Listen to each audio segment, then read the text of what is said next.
بسم اللہ الرحمن الرحیم۔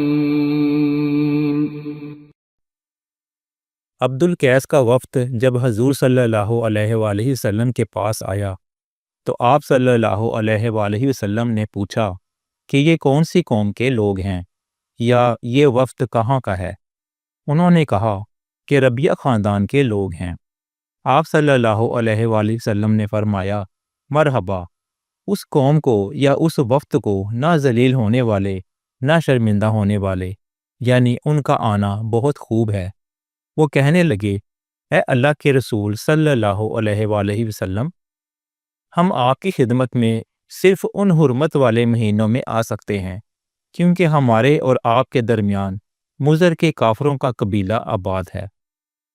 بس آپ ہم کو ایک ایسی قطعی بات بتلا دیجئے جس کی خبر ہم اپنے پچھلے لوگوں کو بھی کر دیں جو یہاں نہیں آئے، اور اس پر عمل درآمد کر کے ہم جنت میں داخل ہو جائیں۔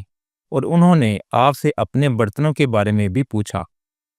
آپ صلی اللہ علیہ وآلہ وسلم نے ان کو 4 باتوں کا حکم دیا اور 4 قسم کے برتنوں کو استعمال میں لانے سے منع فرمایا۔ ان کو حکم دیا کہ ایک اکیلے خدا پر ایمان لاؤ۔ پھر آپ صلی اللہ علیہ وآلہ وسلم نے پوچھا کہ جانتے ہو ایک اکیلے خدا پر ایمان لانے کا مطلب کیا ہے؟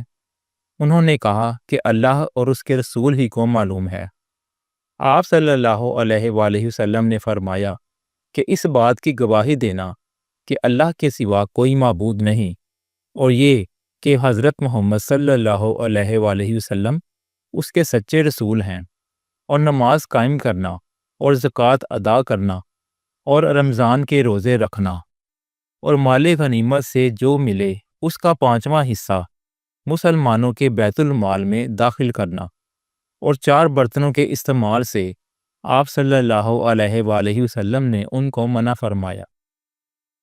سبز لاکھی مرتبان سے اور کدو کے بنائے ہوئے مرتبان سے، لکڑی کے کھودے ہوئے برتن سے اور روغنی برتن سے، اور فرمایا کہ ان باتوں کو حفظ کر لو اور ان لوگوں کو بھی بتلا دینا جو تم سے پیچھے ہیں اور یہاں نہیں آئے ہیں۔ صحیح بخاری حدیث نمبر 53۔